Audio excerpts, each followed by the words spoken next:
I'm Claire Parker. And I'm Ashley Hamilton. And this is Celebrity Memoir Book Club, the podcast where we are reading other people's life recipes and cooking them for ourselves. And making them worse. A sometimes better and sometimes worse dish to serve to you all. And if you say, no thank you, I'll get inspired by this recipe on my own time and in my own kitchen, I say go forth, have a nice time, read it for yourself, and weep. But if you want to hang out with us and eat our memoir casserole, well then come on down. Ashley, is there anything you can cook? Do you have like a signature dish? Yeah, I learned how to make pad thai from scratch off TikTok last year, and I made it a lot last winter. Nobody offered it to me, but interesting. I didn't know that it was like kind of pasta. Like, I mean, of course it's pasta, but it's like a tomato-based sauce. That's so Western of us to be like, you know what's so good from Thailand? That thing that's kind of just like what we already be eating. Okay, nice. Yeah. Claire, what do you cook? I've been making a really lovely kale salad for breakfast. Nice. I add a little nutritional yeast. I add a little pickled onions. I'm thinking about adding some cannelli beans. I'll be honest with you, I'm not a good cook, but I can assemble, and I put 2 little eggs next to it, and I put some hot sauce on those eggs, and I have a fresh slice of sourdough bread, and then I plate it with fruit, and I have a really, really, really healthy, filling breakfast every morning. That sounds nice. It honestly is so nice. It's the first time I've ever been like, this is self-care, because I'm giving myself nutrients every day. Oh my God. It's really lovely, yeah. It's so nice to watch Claire and Claire have a romance. Someone's got to take care of this old gal, and if not me, who? Okay, we don't really have major announcements this week, but I do want to prepare you guys. New merch is on the way.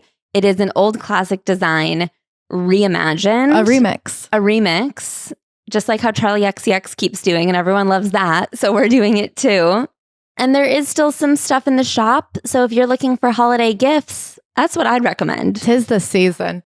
And Ashley. Yes, Claire? If you were a celebrity and you wrote a memoir, what would last week's chapter be called? It would be called, Where Was I? Where were you? I guess like coming back from Australia. I was in Australia this time last week. That's so weird.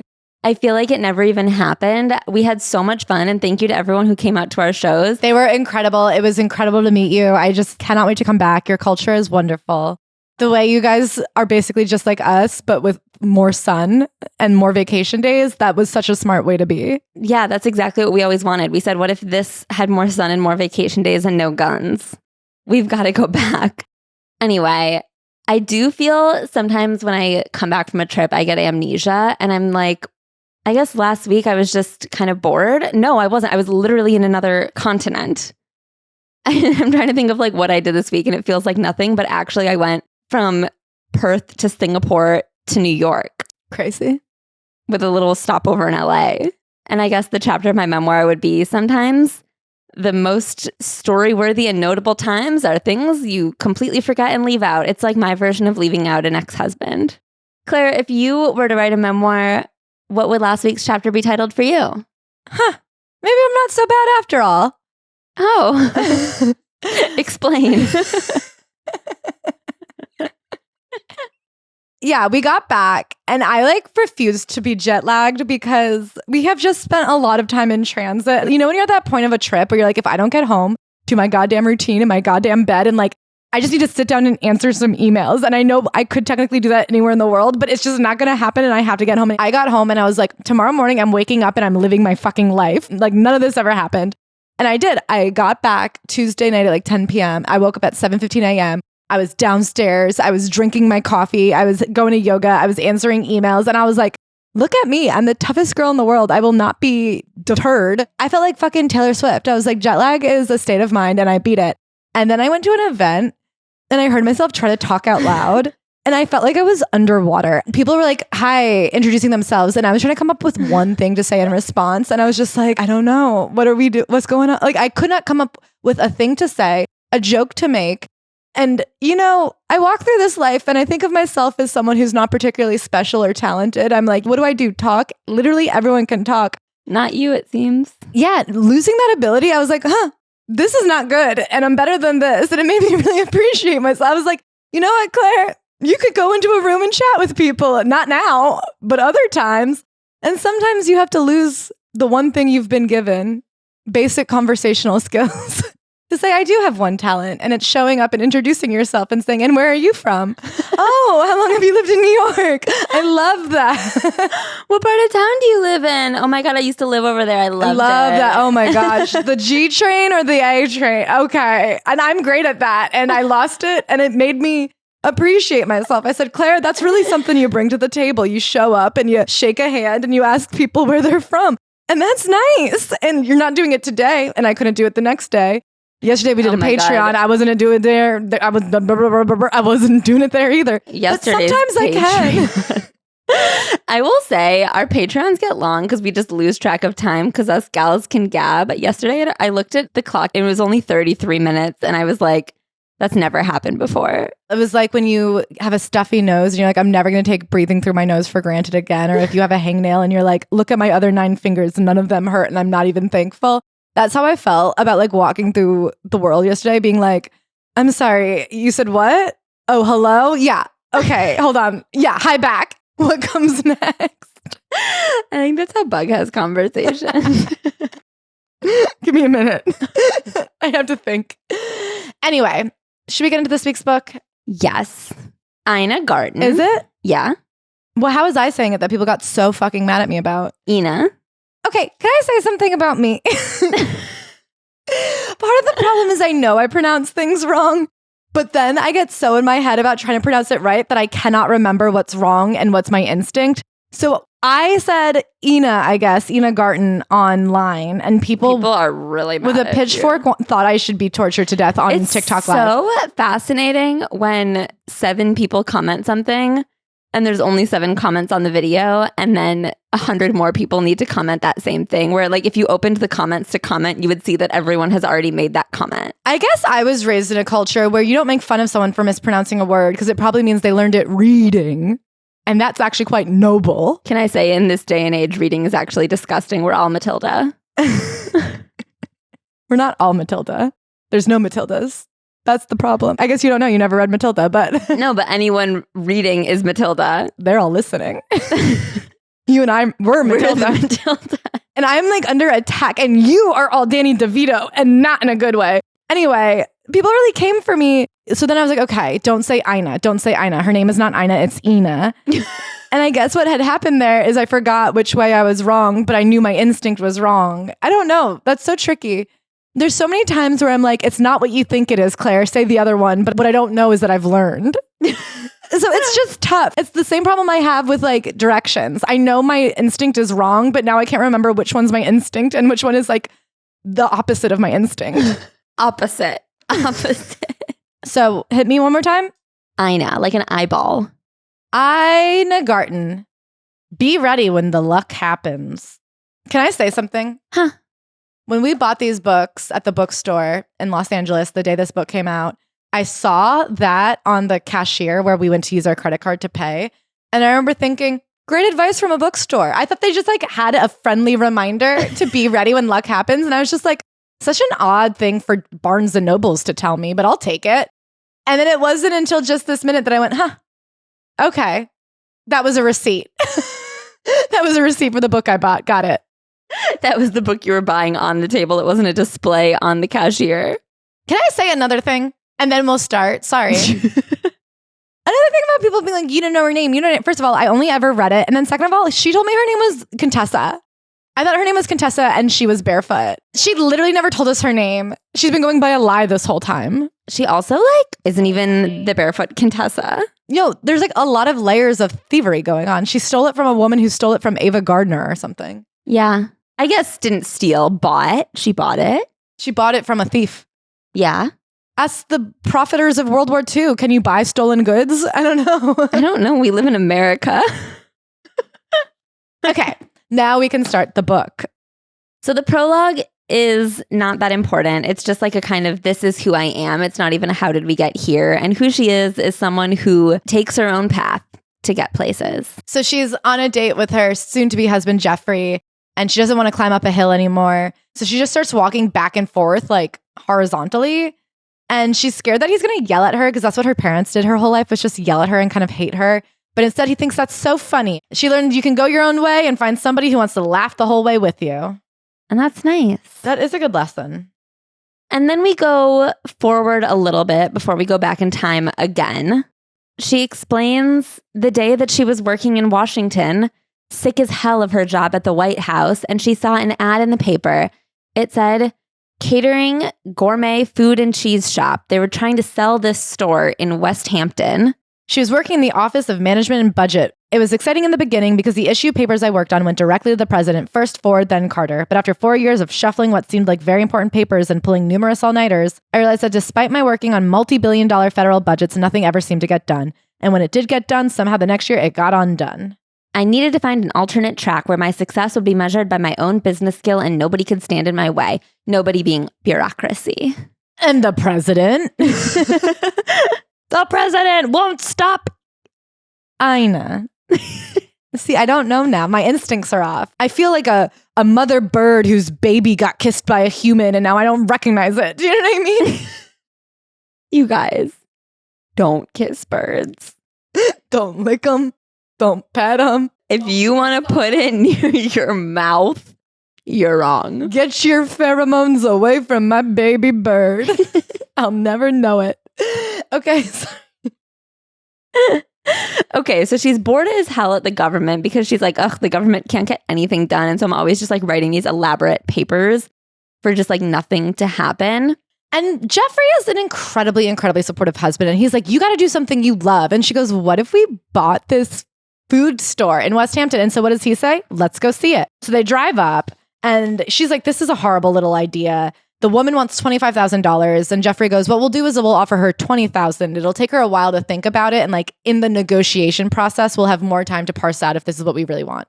And then the woman says, sure, $20,000, go to town. And so then she has now just bought a gourmet food shop in West Hampton, despite living in Washington, D.C., and her husband work for the government.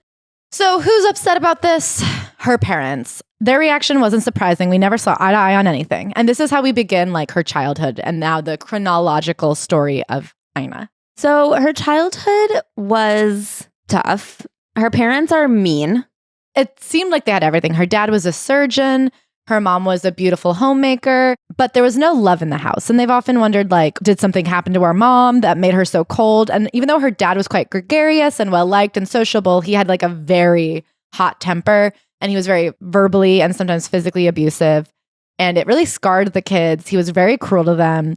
Later, she says that her dad would be like, nobody will ever love you. That was a common refrain. And her brother actually go back and forth about who had it worse. Because she's like, well, you know, my brother was older and the only boy, so they put so much pressure on him and expected so much. And he took the brunt of the physical abuse. And he goes, no, you had it worse. They were like neglecting you. And then whenever they stopped neglecting you, it was just to tell you were stupid and ugly. And so that's like a nice upside. They're like, no, you had it worse. No, you had it worse. Everybody thinks they got the better lot in life. And that's the kind of mindset you have to succeed in this world. That's so true. They lived in Connecticut. She was born in Brooklyn, but they moved to Connecticut. They had a nice house, but they all lived in the shadow of her dad's anger. My mother was terrified of his outbursts, which is probably one of the reasons she set so many rules. Her parents were extremely controlling and very judgmental and hard to impress. No matter what they did, their parents were always just like, well, you won't get anywhere with that. Like if she won at a science fair, they just wouldn't even show up because they would assume she wasn't going to win. And even if she did, they don't care that much. Yeah, she won the state science fair 2 years in a row and they didn't come. And then she would come home and say, I knit a fisherman sweater. God, I would love a fisherman knit sweater from Ina. I won a tennis tournament. And they'd say, but what did you accomplish? Those are things you wanted to do, but what did you accomplish? I was confused. Why couldn't succeeding involve something you enjoyed? She also had an almond mom. She's like, I grew up with no good food in our house. My mother sent me to school with lunches no sane child would consider a good trade. Sardine sandwiches, tuna without mayonnaise, a handful of raw carrots. I was dying for a PB&J, comfort food. We had no carbs. If I was ever hungry, she would just say, eat an apple. There was no cookies, nothing. She says her and her brother look back on their childhood and agree that her parents are just people who should not have had children. And in fact, the father often said, I didn't want children. I wanted to focus on my careers, but they buckled under the pressures of being 1950s people. That's what she had to do. Her parents really instilled the idea in her that she could never trust herself, trust her instincts, succeed at anything she wanted to succeed at. You'll think it's a good idea, but it will turn out badly. It made me feel discouraged, unmotivated. I believed my ideas weren't good. Worse still, anything I tried would have negative consequences. This was an endless loop in my head. You'll never amount to anything. Meanwhile, when she was at school, I lived for having fun and spending time with my friends who made me feel accepted and connected. I was hungry for authentic relationships, and I found them with my friends, Buzzy, Janet, Liz, Wendy, Sybil, Barbara, Sue, and Jimmy, who is still my dear friend and who grew up to be the Pulitzer Prize and Tony Award-winning writer and director James Lapine. Very cool. I love it when Great job, two Jimmy. people end up being so successful. Crazy. What were they doing in that elementary school? So then something amazing happens. Junior year of high school, she goes to visit her brother at Dartmouth College in New Hampshire. She stops to look at this gorgeous library. She had wanted to be an architect when she was in high school, and she noticed the beautiful architecture. Also, her brother was setting her up on a date that night. So in the library, looking out the window, was her date for that night and a guy named Jeffrey. As he tells the story, Jeffrey Garten looked up from his book and glanced out the window. He saw me on the green and said in an instant, he was smitten. He liked the way I stood, the tilt of my head, my clothes, and especially the blue ribbon in my dark hair. Look at that beautiful girl, he said to his roommate, who followed his gaze, then recognized me. I know her. That's Ina Rosenberg, and we're going to the movies tonight. So then they had just like a whatever time at the movies. Thank God. And Jeffrey was like, well, then could I have her info? And wrote her a letter being like, I saw you and I know you went to the movies with my friend. Could I take you on a date? And she goes, I was annoyed. There was something about the idea of these two college boys discussing me, one handing me over the other, that rubbed me the wrong way.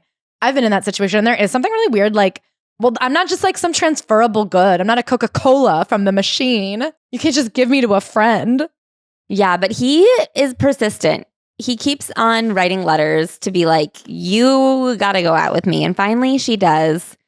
And boy, oh boy, was it love eventually. They started writing right away, and they were writing all these letters. He planned a trip to New York to interview for a summer job and wondered if he could come to Connecticut to take me out.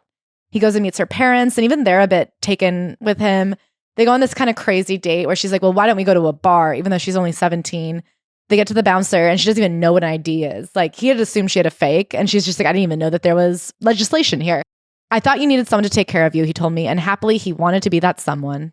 I think they have a very good relationship where he's obviously supported her through a lot of whims that luckily turned out to be massive successes. But there are some lines about the ways that she was so naive at the beginning of their relationship where I'm just like, yeesh, it's so lucky that he's not evil. But I guess I don't know that it's lucky, because I don't think that that's what like evil people do. I know what you mean. I disagree in that, like, it's not like he was like, this girl's so stupid and naive. I bet could get her to do anything. He's like, this girl, she's kind of a space cadet. I'd be happy to help her find her place. I don't know, because later she says she, like, after seeing the way her father treated her, that she had made a decision when she was 14 that no man who ever rose his voice or raised his hand at her, she would never speak to them again. Yeah. And so I don't think it is. I just feel so stressed about relationships where she's like, he raised me. But she's like happily married 60 years later. You know what I mean? Yeah. I guess like the cynical, like, I don't know. She was like 16, he was 19, and she did seem like somebody who just like jumps and hopes it works out. I do think that that is like a type of person, and you can't be two of you married. That's so true. Listen, I'm not going to say I'm insulted, but she's like, I wanted to go to a school that would be like fun and super easy to get into. So I went to Syracuse. And I was like, okay, well, okay, I hear you. Dumb party sluts go to Syracuse. And so she goes. Being in college is great because she's able to hang out with Jeffrey a lot more. They still are like mostly on chaperoned excursions. One time they meet up in a motel halfway between Dartmouth and Syracuse. And that's like a very scandalous weekend that they're afraid someone will find out about, but no one ever does. They're just happily, moving forward. His dad's in the military, and his dad gets injured in Vietnam, and he's afraid that his parents will no longer be able to afford school. They never really say if they were no longer able to afford school. He just gets scared, so he joins ROTC. Can I say, it immediately made me go, well, what the fuck is up with this country that somebody getting like injured in the line of duty would not be able to afford something they had previously? Do you know what I mean? Yeah. I was like, what is the payment structure that they're like, well, you got no legs left? Sorry, buddy, no money for you. Like, that seems awful. It is awful. I think we're like really bad to our veterans. That's so crazy, because that's all that anyone talks about caring about. Yeah, they're lying. It's like how they want you to have babies and then the babies don't get to go to school. Fucked up. Anyway, He's afraid that they won't be able to afford college anymore. So he enrolls in the ROTC and then gets like college free for his final year, but will have to enlist for 4 years after college. Because he's going to be enlisting, now their long distance is going to be even further because he's first getting sent to a base in North Carolina for training, and then he'll be sent overseas. And then he just very casually proposes to her because he's like, well, I'm going to be leaving and getting shuttled around a lot, and so we should probably just get married. Out of nowhere, between bites, Jeffrey said, I think we should get married in December when I'll have some time off, and then you'll join me in North Carolina. As she goes back and tells her friends, I think I'm engaged. For years, my father had insisted that I not get married before graduating college. And here I was at the end of my sophomore year about to defy him yet again. So she freaks out and she's like, well, I just won't tell them and maybe we could get married without them finding out. Unfortunately, Jeffrey had done the right thing and like called them and been like, I would like to marry your daughter. Also, apparently you couldn't get married under 21 without parental permission. I wonder if that's still true. Me too. After Jeffrey calls her parents, they will not give him permission. They immediately get in the phone. They call Ina and they're like, we're on our way. Stay in your room. So they drive all the way from Connecticut to Syracuse, which is no small trip. First, her mom comes in and she goes, you can't get married now. You have to wait. You have no idea what he's going to do with his life. And she's just like, sorry, but unfortunately, I do not care what you think. Her mom is hysterical and leaves. The dad comes in and goes, you know what? I think it's a good idea. I think this is the smartest thing you've ever done. So she's really happy. They end up getting married in this like gorgeous house that her parents bought. She says her dad's midlife crisis was buying this like gorgeous, modern, all glass home. It sounds very beautiful. Good for that midlife crisis, I suppose. She says this, which I thought was beautiful. When she left home, she felt like she was two different people. At home, she was so shy and reclusive and nervous because of the anxiety she had being criticized about her parents. But out in the wild, she was confident, happy, extremely social. But which of these two wildly divergent people was I? So many people set out to find a spouse who's different from their parents and end up marrying someone exactly like their parents because it's familiar and comfortable. I couldn't let that happen. I distinctly remember thinking when I was 15 that if I was dating a boy who so much as raised his voice to me, let alone a hand, the way my father did, I was gone. I chose a partner who was totally different. Only when I left my sad childhood behind and moved into a world with Jeffrey did I begin to realize that the person I was outside the house was the real me. She transfers colleges to go to school in North Carolina near his training camp. And it's so cute that they have this like constant kind of back and forth where they talk about how they're going to make each other's lives exciting. He sends her this letter. Here are my dreams. We go to Paris once at least in the next 5 years. We won't have much money, but that will be all the fun. Maybe we could go camping, but instead of touring the Louvre, etc., I'd like to get up at 4 a.m. and walk the streets down the Champs-Élysées while the sun still comes up, around the markets, along the Seine. That's us, not the fancy restaurants, etc. Next time we go, we'll just live in some small apartment for about 2 weeks. Next time, maybe we'll have some money and then we'll want to do things that we did when we didn't have any. I'm so excited about this idea. You're going to make my whole life so exciting. I think that's a really sweet thing to write. You're going to make my whole life so exciting. I think it's like something they constantly refer back to, and I think it's very cute. They move into their first apartment and she's like gets right to work fixing it up and getting excited and having dinner parties. And something she has done her whole life is she like loves to entertain. And she talks about the cycle of being like, I want to throw a party, and then stressing yourself out to the max, thinking about things and planning and prepping and having everybody over. And like, you don't even get to hang out with anybody because you're in the kitchen the whole time. And then at the end, you have to clean up and you're so exhausted. But then by Monday, she's like, well, I'd throw another one. Her first party ever, she made everybody like a custom omelet. She had to make her own omelet bar, but she was the omelet bar. And there was 20 people. So she's like, I spent the whole time making everybody custom omelets and nobody there knew each other. So everyone just sat quietly, like waiting for their omelet. You live and you learn, you know? She finishes up college there. Well, she also like almost didn't finish up college. Yeah. She kind of was so disinterested in college that she stopped really going to classes and participating. She had this like kind of mentor-mentee relationship with Jeffrey. He just goes, okay, don't go. And she was like, oh shit, okay, it is actually my decision and I do want to go. I have to finish college. I'll never forget the day when Jeffrey came home unexpectedly and found me sitting in the living room in front of the television at 11 o'clock in the morning. He looked at her and said, you need to figure out what you want to do with your life or you won't be happy. He wasn't being mean or calling me lazy. He knew that I had other ways to occupy myself: school, friends, dinner parties. He was telling me that I was too smart not to do something with my life, which no one had ever said to me before. I thought getting married was what I was supposed to do, and I had done it. Instead, Jeffrey was inviting me to think about the future because he knew that at some point I would want more for myself. I often think that Jeffrey was the first feminist I knew. He believed women had as much potential as men, and I had a responsibility to myself to fulfill mine. So she begins this streak of just trying things. This is crazy. sees someone flying a little plane and goes, I want to learn how to fly a little plane. So she tries to take flight classes and they were like, no one here will teach a girl. So she just like puts up a stink until someone agrees to teach her how to fly a plane. She then learns how to fly a plane and then is like, flying planes isn't for me. She thinks it's not that fun. She takes like this history class very competitively with Jeffrey. She gets an A, he gets the B+. She works at a bookstore and gets fired. And she says it was a good experience because all these times being an employee, she learned how to be a boss by learning how not to treat people. Then Jeffrey is going to be deployed. And so she moves back to her parents' house in Connecticut to finish college, finally at a local university. She's very bored, obviously. It was also a hard adjustment moving from her first apartment with her husband back into her parents' house. Mm-hmm.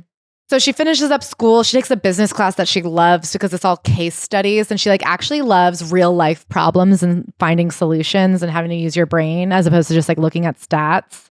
And she was getting all these long distance letters from Jeffrey about what it was like to live in Thailand. And she got incredibly jealous. So she decides to move to Thailand. Which feels like very intense because she can't live with him. He's on a base like 3 hours north of Bangkok. And she just goes, fuck it, I'll figure it out. And she just goes to Bangkok by herself. And then she says she went to go visit him at base and did not even know the name of the town she was going to. She just got on the bus she was supposed to get on and hoped for the best. And no one speaks English, but the bus driver, I guess, assuming she was an American going to the American base, just was like, oh, here's where you want to get off. And some boy runs up to her, grabs her bags, and she's like, oh no, I'm being robbed. He takes him to a car where her husband's just waiting. He's like, they're in a car at the bus. She also had a layover in Belgium and hadn't even thought about what she would do that night. And luckily her plane mate was like, oh, well, you can stay in my hotel room. And she's like, okay. Like, I mean, things really do just work out for Ina. Eventually they moved to Colorado Springs. Mm-hmm. Where he's going to like finish out his service. And she's looking for odd jobs all around town. She ends up working at a strip club for a couple of weeks before it gets shut down.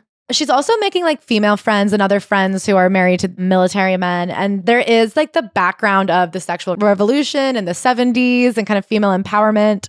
She's reading Sexual Politics and these other books that are like helping women find their power.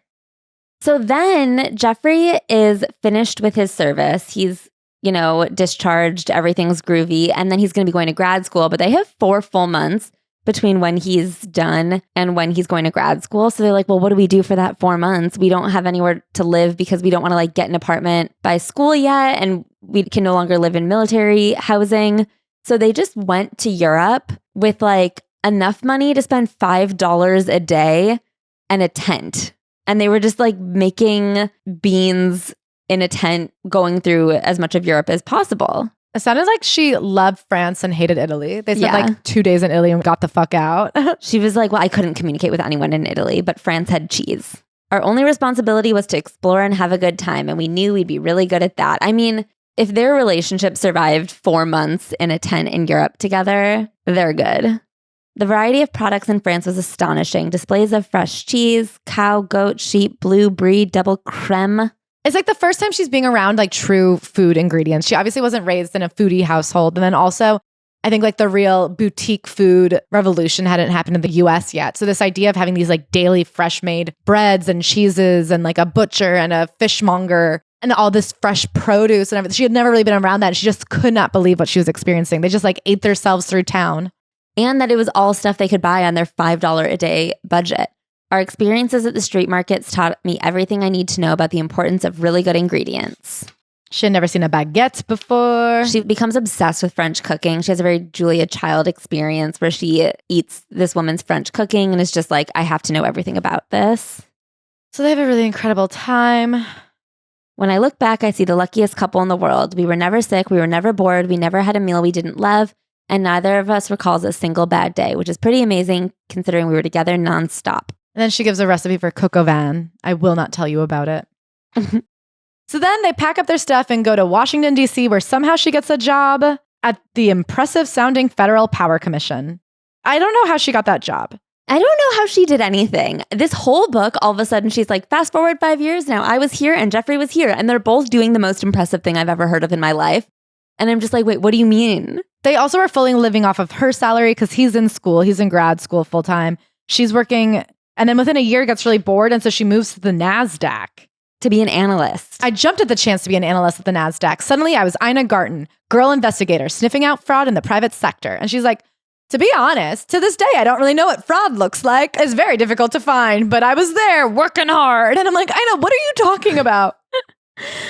Work was work. There were good days and bad days. Whatever happened at the office, I left it all behind when I came home to my kitchen and I tried to recreate the incredible meals I'd fallen in love with. So she's like really filling her days. She's having so much fun. She says like, even though she was only making $15,000 and supporting both of them, she had everything she wanted and she didn't want anything she didn't have. Her mother had been a big budgeter. So her feeling about money was, I only want something beautiful and quality. I can find cheap, beautiful quality things and I can find expensive, beautiful quality things. She goes, I would not buy even an ugly pencil. I would just wait till I had enough money to buy the thing I wanted. I don't disagree. We happily became a 2-income family when Jeffrey graduated and literally talked his way into a job at the White House, where he worked at the Council on International Economic Policy. Around that time, he heard from a friend that there was a job opening at OMB, White House Office of Management and Budget. I jumped at the opportunity and in 1974 started working in the legislative office of OMB. For the first time, I felt that my work was important. But then she gets so bored because her work is important, but she can't get anything done because of bureaucracy. And even more than bureaucracy, corruption. She gives the example that she was there when they passed the campaign finance reform bill that placed limits on private and corporate contributions. Everybody was so excited when it passed. It got bipartisan support. President Ford signs the bill. Then she goes, literally within minutes, high-end donors figured out a way to get around the new law by setting up PACs, P-A-Cs. Awesome. And she goes, that's Washington, whack-a-mole and move on to the next mole. And she goes, all of this legislation was like worthless now because like now they have this backdoor way of doing it anyway. Meanwhile, everyone in Hollywood, or not Hollywood, what's the other Hollywood? It's like government Hollywood. Government Hollywood, Washington. Now Washington gets all their credit for being like, we crack down on finance reform. And meanwhile, they've just figured out a better way. They've just moved finance bullshit. Because my day job didn't satisfy my creative energy, I spent my evenings and weekends doing other things that made me happy and satisfied my need to develop my own skills. First and foremost, cooking was my after-hours therapy, and because that wasn't enough, I decided to buy an old house and renovate it. For some reason, I decided that wasn't enough, so I also enrolled in the graduate MBA program at George Washington University. Looking back now, I can't imagine how I did all that. She also said there was another issue. That was the dynamic of my relationship with Jeffrey. As I've said before, Jeffrey brought me up as my parents had done such a dreadful job. They had made me feel worthless and belittled, and Jeffrey gave me the confidence and taught me how to be strong in the world. I was so grateful to him for that, but there was a sense in our marriage that he was the parent and I was the child. But then, of course, she becomes the breadwinner, and so now our dynamic has shifted to more man and wife. But she didn't like being expected to be the wife. After a long day at the office, I made dinner, took care of the laundry, and did countless other chores, and I began to resent it. And she did the typical thing where she goes, well, I just won't empty the dishwasher. I just won't take out the trash and see what happens. And of course, it just doesn't get emptied or taken out. Anyway, so she wants to buy this house because it's beautiful and she wants it. Mm-hmm. And the bank will not give them a loan. And she's like, what the fuck do you mean? We're two very successful government employees. Why can't we get a loan? And they're like, well, women don't count because you'll quit your job and have a baby. So we can't count your income. And then they go, plus you don't even have credit history. So you don't even exist to us. So she went home, cut up all their credit cards and reopened them all in her name. So she's like, now Jeffrey doesn't exist. How about them apples? And she called somebody's dad who knew someone in the bank and was like, can you tell them to give me a fucking mortgage? She said the only way they would work around it is if you got a note signed from your doctor saying that you weren't going to have a baby. What does the doctor know about what you're fucking? Like literally, what would a doctor that you see once a year know about whether or not you're going to get pregnant? He's not in the bedroom with you. He's not God. In order to get the health insurance that I have now as a freelancer, I had to like verbally confirm that I don't intend to have a baby. Well, that would just be really expensive for them and for you. Yeah. They're like, we won't even pretend to cover it, but it would suck for you. I mean, they were just like, listen, if you have a baby, you're fucked. They're like, God's honest truth, don't. And I was like, I'm not going to. But also, what the fuck? Anyway, so they end up getting the loan and they get this house that's so big and beautiful. And they genuinely don't need anything that big and beautiful. And they're trying to renovate it. It turns out it was a huge money pit. They completely gut the kitchen and then their contractor gets arrested.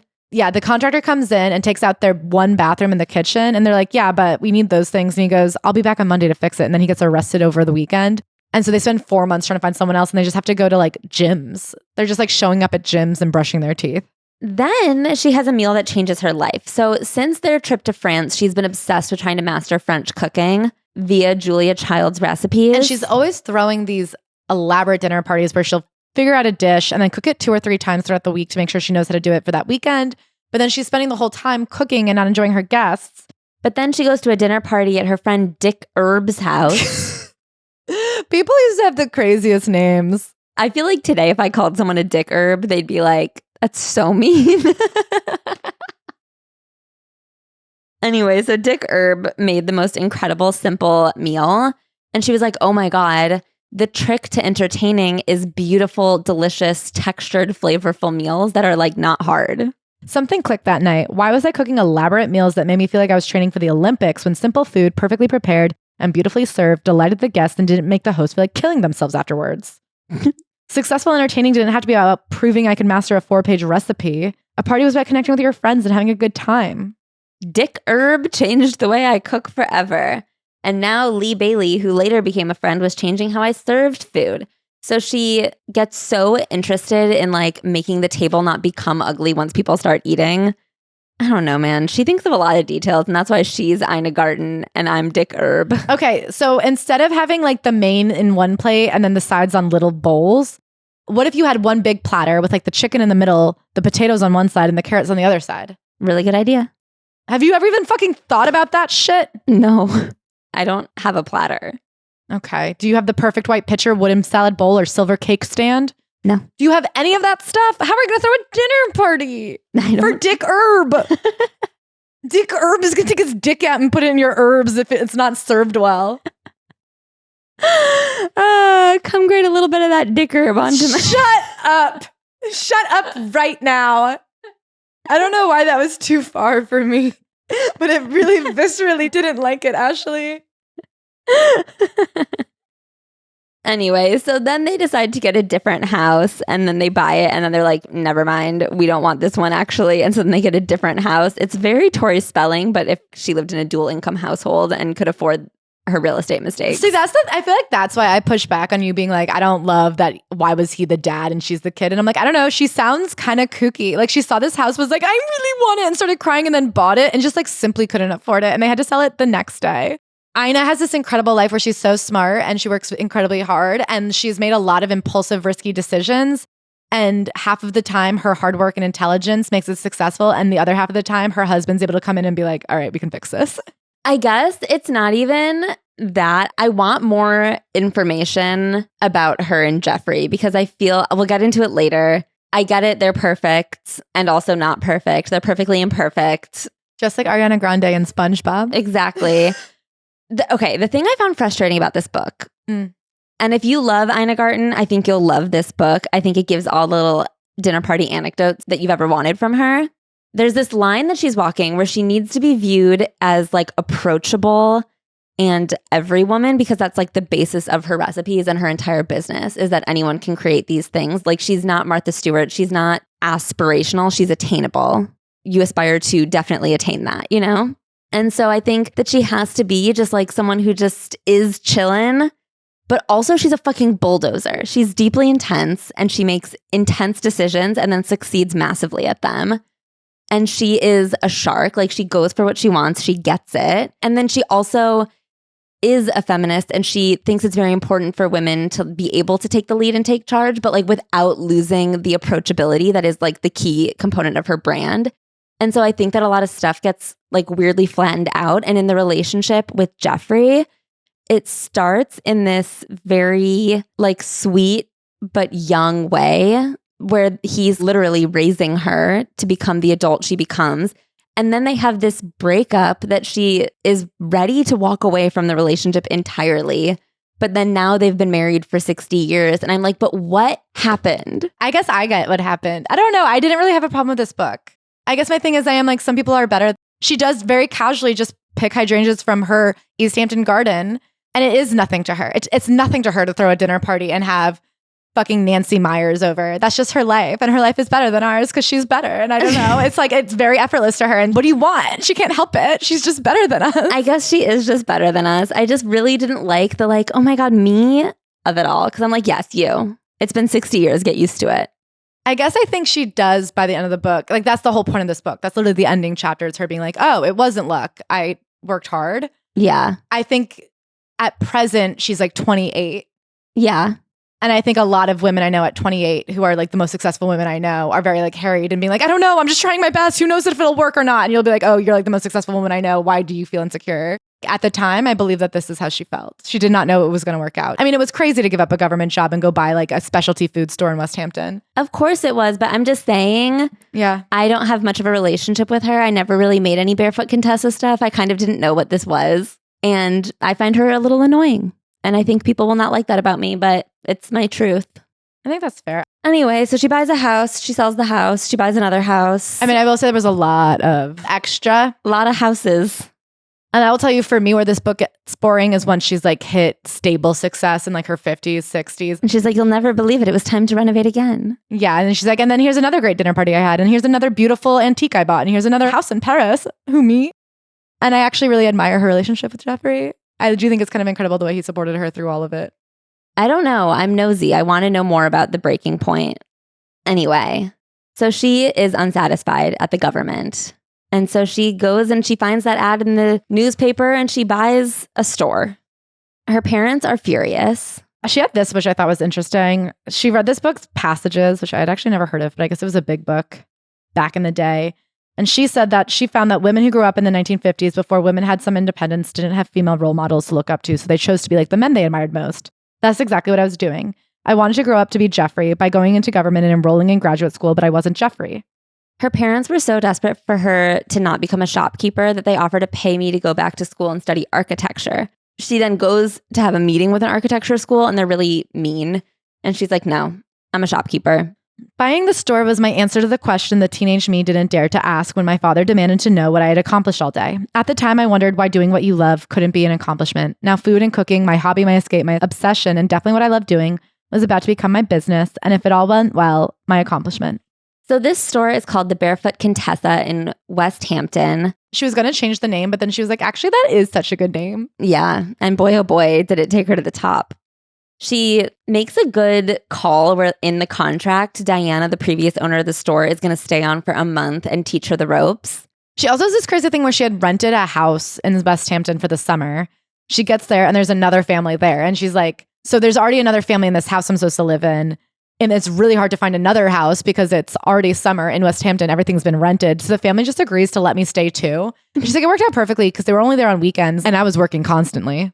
So that night, the Thursday before Memorial Day, the store earns $87 and she's like, oh, we're fucked. But then Memorial Day weekend hits and she's like, oh no, okay, now it's the season. They sell out of everything because Diana had ordered conservatively because it was now Ina's store and she didn't want to bankrupt her day one. And so then they just didn't have any food for the rest of the weekend and they were like driving to nearby towns buying all of the other bakeries' goods. Yeah, they stayed up literally the whole night cooking everything they could. They went to the grocery store and they're like, we just have to cook for everything from scratch. They had Jeffrey go to a nearby bakery and just buy out everything. And she was really overwhelmed and being like, oh my God, I don't know if it's going to be worth it. We worked 20 to 22 hour days all weekend. We would go home, take a shower and come back and bake some more. I said to Jeffrey, this is truly the stupidest thing I've ever done. I had no idea how hard this would be. And Jeffrey, being the totally supportive husband he always is, said, if you could learn the business in a week, you'd be bored in 2 weeks. That's so true. Challenging work was exactly what I needed. And I have to say, this book gave me so much respect for people who like run stores and delis and like food. Like I am like, holy shit, it's so much work all the fucking time. There's so much math. So she has a great team under her belt, a bunch of really hot college kids. I figured out pretty quickly that people didn't want fancy restaurant food at home. They wanted the best home cooking without the trouble of making it at home.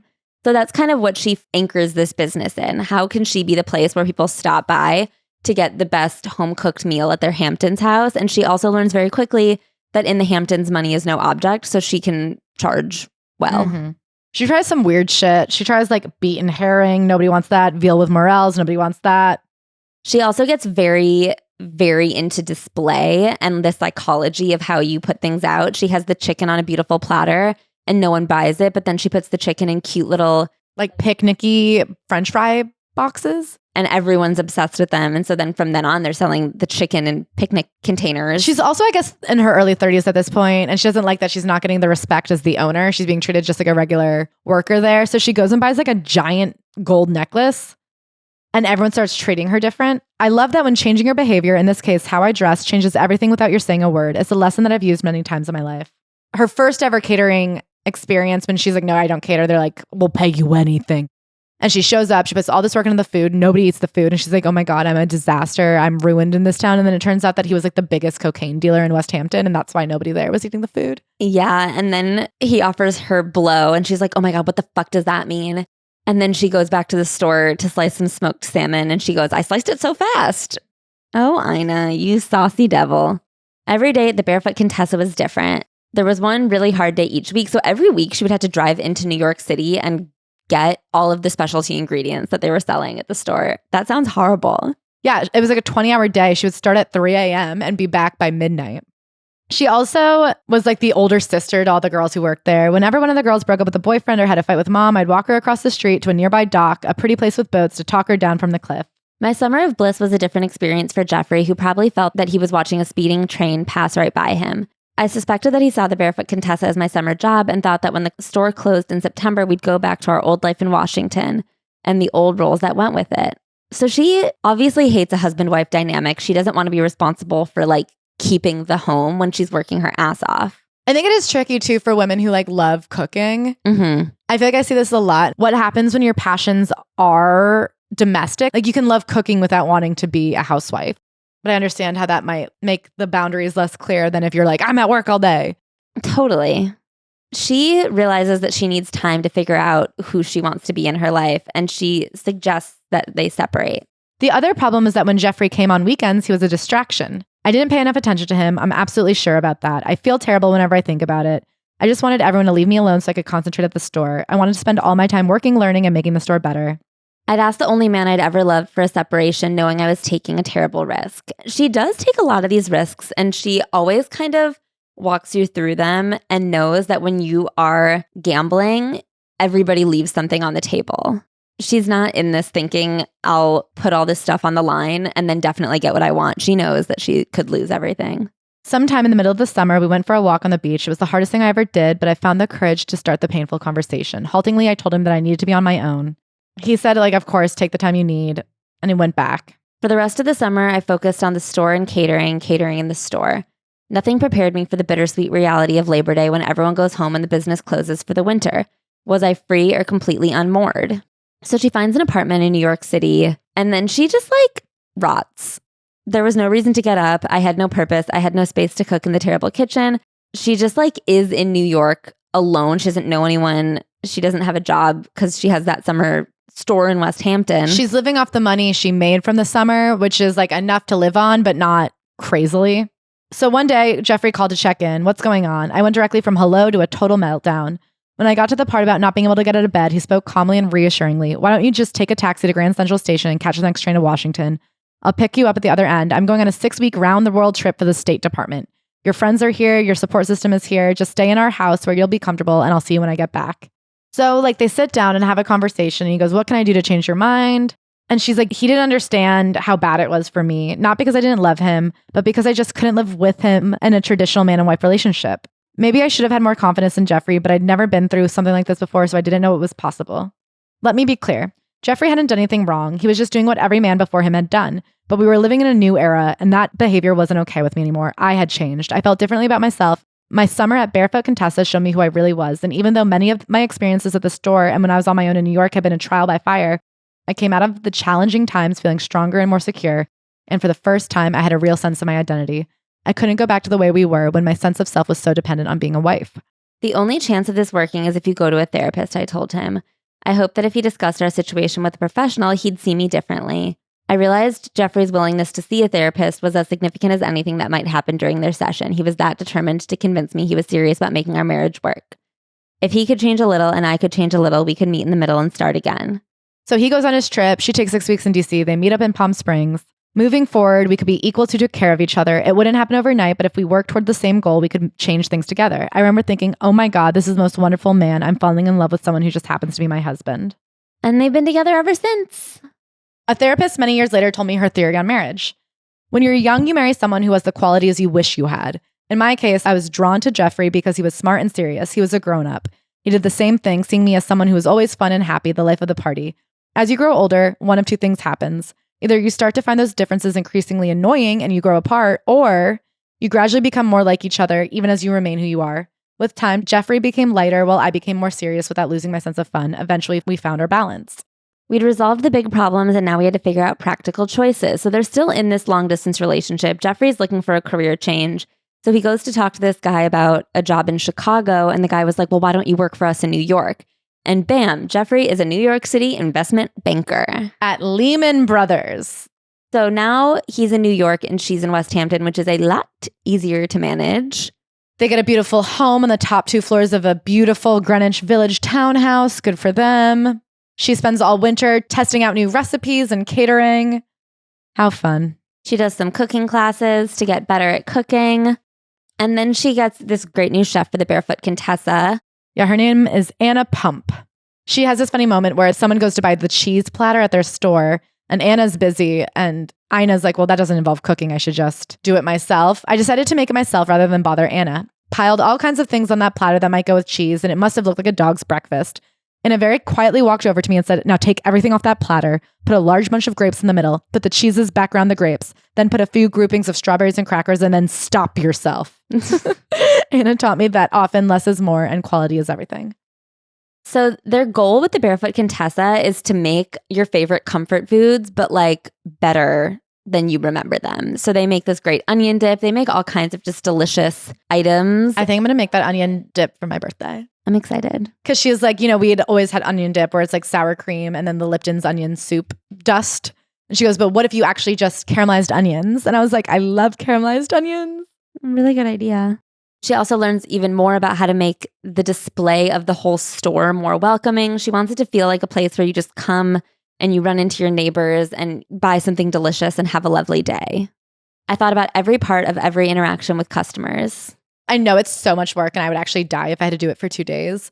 But the way that like work research is like going to Paris and walking through markets and trying a bite of everything and then going to Dina and DeLuca and just sitting here and going, lovely.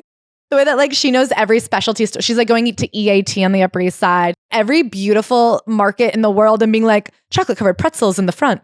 Note. Like, beautiful cheeses everywhere. Notes. Business. Coffee with a dash of cinnamon. Write it down. So everything at the Barefoot Contessa is a lesson. Every day they learn a lesson, just like me and Claire. No, not like you and I. Every day we learn the same lesson and we get further from the learning. Every day we get stupider and wronger and nobody's like, we are the dumbest little mice. We're like those mice addicted to cocaine who are just ramming their heads into the walls being like, give me more cocaine. And they're like, evidence shows mice love cocaine. That's us. At the end of every day we go, that was a lesson. I think, and every day we look at each other, we go, what was the lesson? Why don't we ever learn it? We keep going, surely there's a way out of this mouse maze, but we can't remember. Until we've got more cocaine for remembering. So anyway, we're not like Ina. Or as I would call her, Ina. A lady who never learns a lesson. To me, she's the countess. A man buys like a fuck ton of cake and then she's like, okay, people in the Hamptons will buy anything. You just have to make prices be prices. They had an insane return policy. You guys are going to love this. The shoppers of the room are going to love this. Tune in. Get a load of what this one woman in West Hampton is doing. She's got a different idea, a funny idea about return policies. If you came back and didn't like a cake, you didn't like a chicken salad, she doesn't say, rah, rah, rah, rah, rah. She takes it back, no questions asked, fully reimburses you and says, pick something else you might like out for free. And you know why she's doing this? Because that other guy bought so much cake that she'll never have another money problem in the world. The psychology of it is, if you're happy that one time and feels like she went above and beyond for you, you're going to come back time and time again. A happy customer for life. This just in. Claire, what are you hearing on your radio? Okay, sorry guys. Serious. I'm serious now. What I learned in my tiny kitchen at the Barefoot Contessa became more important as my business expanded. There was this crazy time that she forgot to bake the carrot cake. And so she went out and she baked it. And then there was all these, she had to keep teaching people how to make baguettes. This one guy sucked at baguettes. Oh my God. Okay. I'm sorry. I am so Team Jeffrey. And I get that maybe this book was written to be Team Jeffrey, but it fooled my ass. The second summer, she had like a bad week and she couldn't pay everybody and she didn't know what to do. So Jeffrey went to his bosses and said, if I quit right now, can I have my 401k? And they were like, yeah, but why? And he's like, I need a loan. And they're like, we'll just give you a loan. We're literally a bank. And so he went and borrowed money, but he was going to quit his job so that she could keep the business afloat. That's Mac's dream.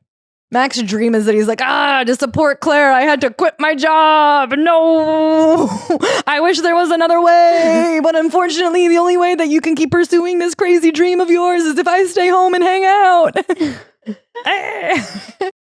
So then Anna, the cook, has an opportunity to buy another business called Loaves and Fishes.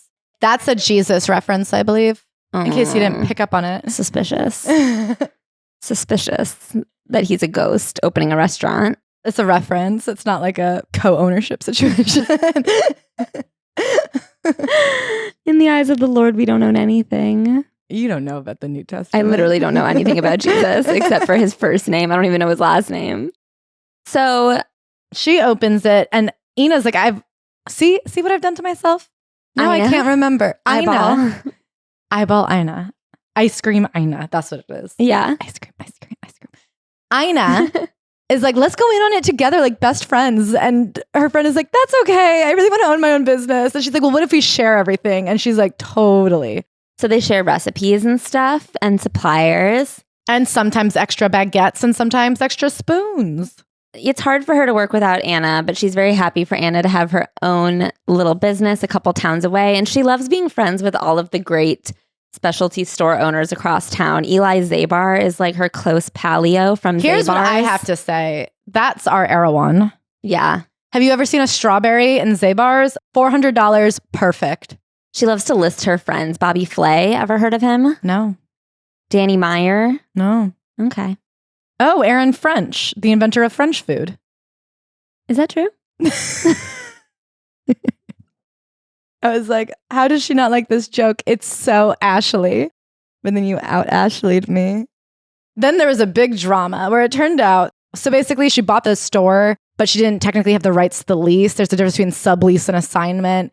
And the guy who lived in Miami wasn't going to let her have it. But good news, this historic old restaurant across the street was going under. So she was able to take over. And we have to call it on the accent. I was moving on right this second. Okay. Anyway, so basically, the guy who owned the building, he said, you can keep the restaurant here, but you can't have any outdoor seating. And she was like, that's stupid. But she left, but she couldn't afford to buy this building outright. But the guy was like, I'll give you like the lowest lease in the world. And then she said it was a perfect double whammy of he would never be able to sell that building because they had like this low lease tenant. So if he was going to sell, I could buy it when I had more money. Yeah. So she moves across the street to a way bigger building and then has to completely remodel it because she needs it to still feel like small and neighborhoody. And so she needs $150,000 from the bank. And she's like, how am I going to get a $150,000 loan? So she follows the smartest and best man in the world's model. Robert Moses. You may know him from The Power Broker. You may know him as good guy who made cities good. Anyway, what he did is he would ask the government for half of the money he needed, knowing that they'd say yes to half, but no to the whole. And then he'd come back and go, well, I don't have enough money. And then he'd be like, fuck, we only have half of a bridge. These people keep falling off right into the middle of the river. We got to give him the other half. He's tricked us. So that's what she did. Ladies, when you're asking your man for a little bit of money, ask for half and then say, oh no, I'm only half waxed. I was going to say, I only have half of a coat. Say, we only have half of a dinner party's worth of plates. I guess I wonder, because I get for Robert Moses when you're building city infrastructure that they can't just have it be half done. But I don't know why the bank wouldn't be like, yeah, I don't know, I guess you only have half a store. I think it's one of those things where you wiggle up to them and say, can I just have a little more? Yeah, and it worked. It works. I'm saying I don't know how it worked, but it literally did. This is what I want to say. Uh-huh. I thought that losing the lease on the little Barefoot Contessa was a disaster, the worst thing that ever happened to me. In the end, it was the best thing because it forced me to move the building across the street, which turned out to be fabulous for my business. Quote, you never know your good breaks from your bad ones. And that is something that, what's his name says? Jeffrey all the time. And I actually think that's a great thing to have in life. You know, when God closes one door, he might be opening a tunnel. Yeah, that's so true. And when God closes a tunnel, he might be opening a door. So now the Barefoot Contessa is a 4,000 square foot place, 10 times the size of the old store. I needed to figure out how to give the store a buzz, make it feel crowded yet intimate with lots of energy. And luckily, spoiler alert, she did it. It turns out she's so talented. She has like 50 people, all of them cute little teenagers working for her. Every day is so busy. She charges like a fuck ton for brownies because based on the ingredients, she's using like the high quality ingredients. She finds out that she has to charge $2.50 a brownie in order to make a profit. And she's like, are people going to buy $2.50 brownies? And it turns out she is in the Hamptons. So yes. Can I tell you something actually that I believe? What? I feel like everything at this point in life is so fucking expensive that sometimes I am like, I would pay at this point $2 more to make sure it's really good. Me too. There are situations where I'll buy like a $16 sandwich where I'm like, well, this is so much for a sandwich and it sucks. At this point, I'd rather pay $18 for a sandwich, but no, it'll be good every time. That's how I feel about most things. And that's what's gotten so confusing is people think that the market rate's going up. And I'm like, the market rate hasn't gone up. The price for quality is a price.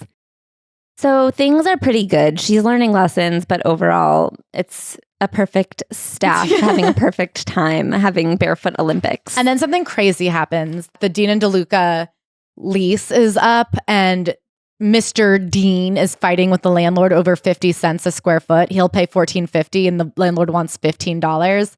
Dean ends up going to a place like down the block where it's like $23 a square foot and goes out of business within a couple years. But the Barefoot Contessa is able to take over. She has a very successful place in East Hampton.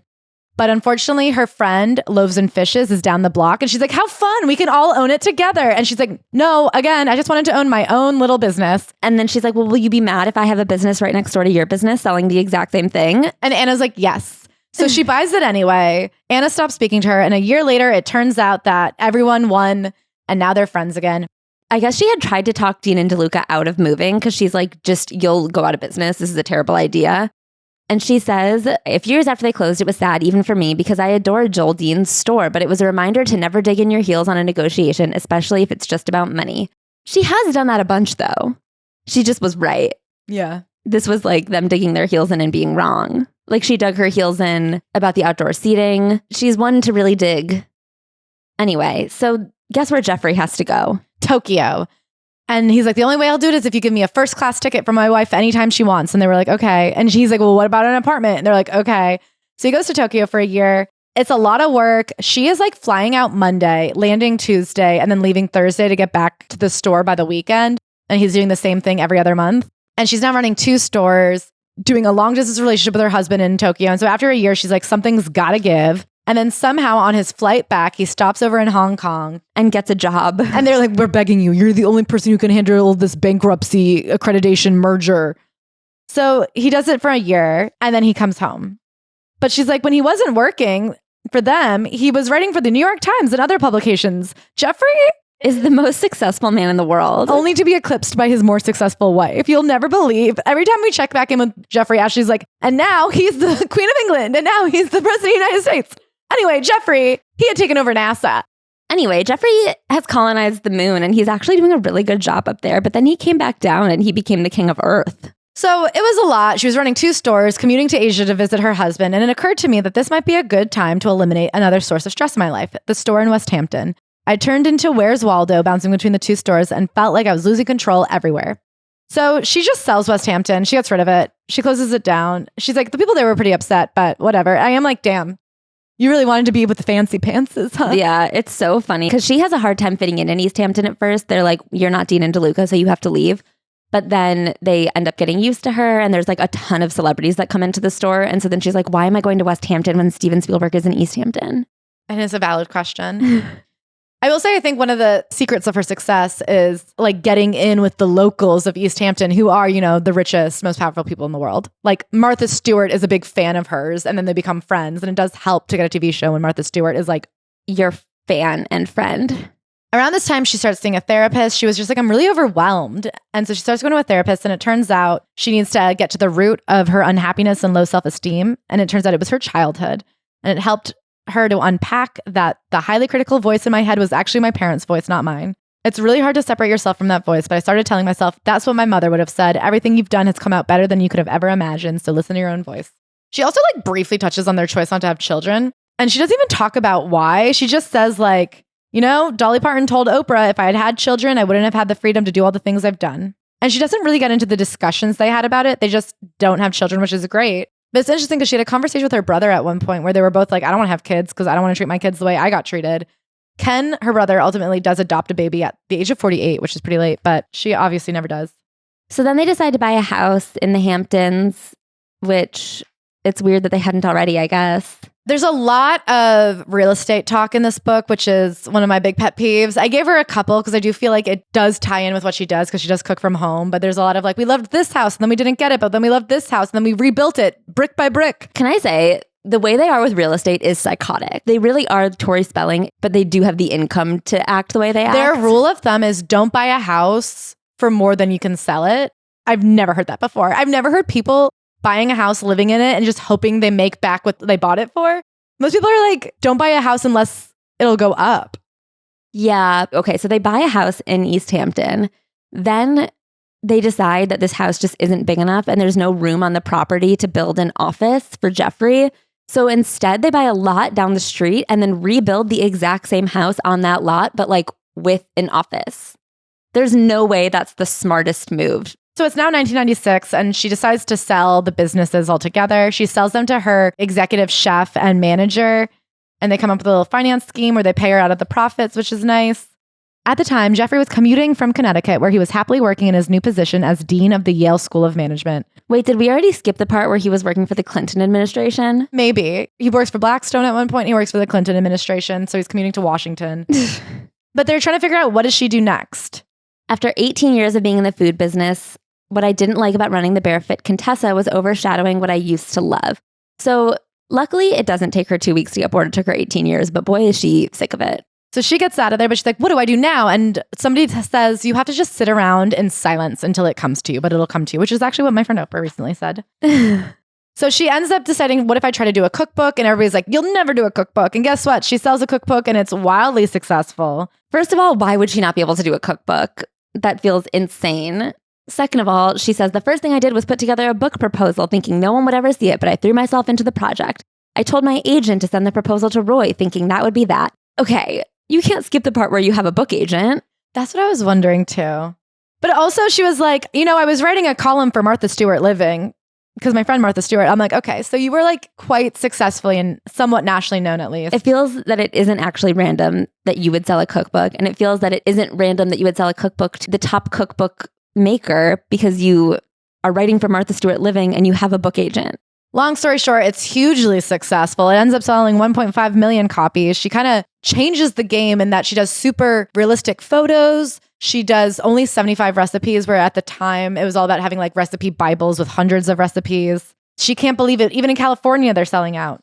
I care deeply about the user experience because I want anyone who makes a recipe to end up with the perfect dish every time. It's not what you say that counts. It's what they hear. That's interesting. So she's having dinner with her friend, Richard Avedon, who's a photographer, who was a gorgeous man who loved good food and lively conversation. He had an extraordinary house all the way out in Montauk, the last house on the coast, in fact, high up on the cliffs. And she would go over and make dinner and they would laugh and they would discuss all the great photographs he's taken and I guess all of her great cooking and her husband's incredible insight into the Clinton economic forum. And this is when I was like, well, she won. Like, what kind of Nancy Meyer bullshit? I'm like, I guess she is just casually having the most delicious meals in the most beautiful settings with the most interesting guests. And she is so interesting and successful. And her husband is also so interesting and successful. And their friends are all beautiful. And they're all sitting and they're laughing and they're eating food you can't even fathom. Things are just being whipped up from delicious, fresh ingredients. I really am like, oh, your house in Montauk on the cliffs with your beautiful photographer friend. Cool. Great work. Like she is living the life. It'll never be me. I don't know anybody cool or interesting. That's so true. It sucks. I've never had a good conversation before. Okay, so then Martha Stewart, her friend, is like, what if we did a TV show? She says yes, and it's horrible. They like take up shop in her kitchen. They take over the entire property. Like, why did they have to film in her house? I don't know, but it's like they also keep trying to make it Martha Stewart. They're like, here's your script. And she's like, I don't want a script. I just want to be myself. And they're like, don't take a bite of the food on camera. And they keep being like, that's not how Martha does it. That's not how Martha does it. And she's like, well, I'm not Martha. Also, there's so many people that her and her husband have to hide in their bedroom. They're filming like 12 hours a day. And then they back up the toilet because there's only one toilet for the entire team. And everything gets covered in septic. Interestingly enough, on that day, when the entire lawn was covered in literal poop, the head of the Food Network was there watching and was like, there's something good here. So then the head of the Food Network is like, why don't you do a show with us? And she's like, no, I hate filming TV. This sucks. So in the meantime, she writes another cookbook and it's awesome. She's always like, what could I write another cookbook about? And then immediately she's like, I have an idea. So the second cookbook is all about like the Barefoot Contessa parties. And then the third cookbook's about French food. And why is it about French food? Well, because she made so much money from her cookbooks that she was finally able to buy an apartment in Paris. And you will not believe how often she had to fly back and forth to Paris to find the perfect apartment. And then when she did, a renovation. And luckily she discovered Axel Vervoort. And then she tells the whole story about how beautiful his castle is outside of Belgium and how crazy it was that she wanted all of his antiques, but she got them. And I was just like, yeah, no, I don't. No, you won. It is nice to hear about, and I'm happy someone's living that life, but it is crazy. Oh, you and your husband just go to Paris and they're friends with Nora Ephron and you guys are just having hilarious dinners. They found a beautiful Venice-like boat that takes their friends down the Seine. And when their friends come to visit, they love to do a sunset cruise and bring picnic stuff and have champagne. And somebody always knows the perfect restaurant and everybody does a perfect toast and they laugh and they enjoy and they wake up in the morning and they have croissants and they don't even have a TV in their Paris apartment. And at first they weren't going to sell them the apartment next door, but good news, they got it and now they have a much bigger upstairs. And I was like, yep. You won. Great job. Your life is really good. Okay, actually, Paris was not perfect because while she was in Paris, the United States got 9/11. That was sad for her. But if I could have been at any dinner table on 9/11, it would have been the Barefoot Contessa's Paris one. Yeah. I'm sorry, if there was anywhere I could be safe and sound and crying, I would love to be crying over her freshly baked sourdough and with the cheese she picked herself. I don't know. And then also in a post 9/11 world, the Food Network keeps calling and she says, okay, fine. I guess we can start doing a show. Fine, put me on TV. Okay. After 2 seasons, though, she's like, we have to create a set. So they buy a parcel of land next door. Does the Food Network not have sets? I guess they like that it's in her kitchen. But like, anyway, the Reverend is like, I won't sell you that land, not for 5 years. And of course, with Jeffrey in her pocket, they negotiate it right away and they get the land. Her friend, who is a high-end architect, says, I only do big projects. And then she says, please. And he goes, well, for you, I'll design you the perfect barn / set / party space / office just across the street. And it looks just like Axel Vervoort's Belgian castle. And she goes, I know that's crazy in East Hampton, but I did it. And now her commute to work is only 60 seconds, depending on rabbit traffic. Ha, ha, ha, ha, ha. Every time she walks in, it's just as beautiful and she throws parties. Oh, also, okay, this was a big drama. So she always designs apartments without Jeffrey because he likes to feel at home in places. He doesn't like setting places up. So she designed and redid the entire Paris apartment without him knowing a single thing. And so then when she was taking him to this house, like completely sight unseen, she didn't know how he would feel, but he loved it. He said it was one of the happiest days of his life. When he thinks about the happiest days of his life, it was coming home to that Paris apartment and living that dream that they had that he wrote to her when she was just 19 years old saying, one day we'll have an apartment in Paris. Good. I cry because I'm jealous. Like, I don't know. Yeah. She goes, when we're there, we're taking a break from our busy lives and we start every day at the exact same cafe and have the most delicious bread with butter and jam. And then we just follow our noses and shop and look at museums and just see where we end up and enjoy the most delicious meals with the most amazing friends. And she goes, someone's always visiting or somebody cool is always there. And we have these incredible French dinner parties. And I've learned more about French food. And she did a French cookbook for Americans. And great. You know what? She had always had to have a convection oven in America because she had to cook in the same kind of oven her cookbook listeners are cooking in. But in France, she could have her dream French fancy oven. And say, none for you peasants. This isn't about you. This is about my dream French kitchen.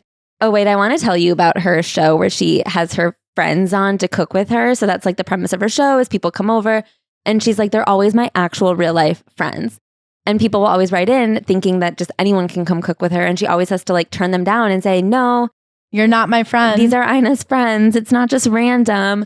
But then it turns out one of the people who wrote to her was Jennifer Gardner. And she was like, well, we could be friends. So she went to Jennifer Gardner's birthday one year because she was in town. And she goes, they were just wonderful women. So they became friends. Then her and Taylor Swift became friends. Also her and Elmo. Elmo cooked with her on the show. So they must be real life friends. And then she pitched a new idea for a TV show where she interviews somebody and like they spend the day together cooking and then enjoying a meal. And she's interviewed some really interesting people and she outlines them all. And I'm like, well, don't tell us. I'll watch the show. And then she goes, then the pandemic hit and I had to figure out what to do. And so I got on Instagram and guess what? She made the best Instagrams. She said, it's always cocktail time in a crisis. And people loved that. And then she goes, I had to pivot. She said, my business husband, Jeffrey, said, the companies that plan for the future in a crisis often come out stronger than everybody else. So she goes, I had 3 ideas. 1, new interview show. 2, this memoir. Plus, she's going to do a how to do table settings book, which I'm actually quite looking forward to. And I would love as a gift if anybody's looking for. I'm trying to get into my hostess game. She goes, it won't be a cookbook. It'll be a how to set a pretty table. And I was like, I need that. Thank you. Thank you, Ina. You're still serving the public and I'm grateful. And then plan 3 was to renovate her kitchen. And God damn it. Anyway, now she looks back and she goes, I guess I lived a pretty good life. And I used to think I was lucky, but Oprah pointed out to me, and this is true, Oprah did point out to her, it wasn't luck. You're so smart and you worked so hard. Oh, she did have some hiccups. She did like a Barefoot Contessa pantry line and ingredients just got too expensive. And so she had to nix it because she just like couldn't keep going if the quality was going to decrease. And then she did these frozen dinners, but she like hated the company because they sold to a bigger company and the parent company was like mean. And she was like, you guys are going to make my stuff suck and I won't have stuff that sucks. And then she had to sue them because they tried to keep selling her stuff without her permission. And she had to say, no, you can't. And she had to go with the biggest lawyer and have the biggest lawsuit. And then she won because she wins. Oprah said, you're great. And she said, oh my God, okay. When I met Jeffrey, this is when my life began. We all need only one person to believe in us. And for me, that person is Jeffrey. With his love and support, I learned to believe in myself and found happiness and peace. Cool. Okay. How fertile would you say the soil is? I would say 3. I'll say 3 too. I agree, but I'm not mad at the 3. I think it was a fun read. I don't know. She's obviously so intense and so directional. I guess she doesn't see it in herself, so she's not even not telling the truth. But the fact that like, I don't know, everything just feels so cleanly like, and then I had a hit cookbook. I guess I disagree because I really was aware of how fucking hard she was working. Like there was some of those early jobs. I think that was just back in the day. Back in the day, you used to just be able to like call them up and ask for a job and you'd get a job. Why don't you just call Taylor up? Like, but that used to be kind of true. But I mean, she was working like 18-hour days for 20 years. Yeah. There were so many stories of like, and at 2 a.m., somebody would call me up and say the baker just died and I'd have to run in and make 1,000 baguettes. And then I'd have to, at the end of the night, close up shop. And I don't doubt that she worked really hard. I guess I'm saying I know she worked hard because she told us in the book. Yeah, but I'm saying there are lots of people who work very hard and then don't become a famous Food Network chef. Yeah. Those are like the pieces that just kind of jump. Yeah. How many wormtinis did you have with her? I mean, 100. I want to black out at her house and then sleep over. She would let you. I want to get too drunk and have her go, you can't drive home. And I go, no. And she'll go, get upstairs. There's already a robe warmed for you. And I'd say, okay. And then I'd wake up and I go, I don't feel good. And she goes, we've got 2 aspirin and a bagel with schmear. Come downstairs. And I'd say, Ina, thank you. Well, thanks, Ina. And who deserves the most bagels? Oh, our 5-star reviewing wormies.